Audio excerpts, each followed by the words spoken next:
கோளும் ஒன்றாய் காண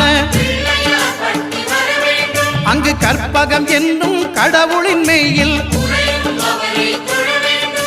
சூரியன் முதலாய் 9 கிரகமும் பலவித குணங்களை கொண்டிருக்கும் எங்கள் கற்பக தருவில் அவை வரும்போது ஒன்றாய் சேர்ந்து பலனளிக்கும்.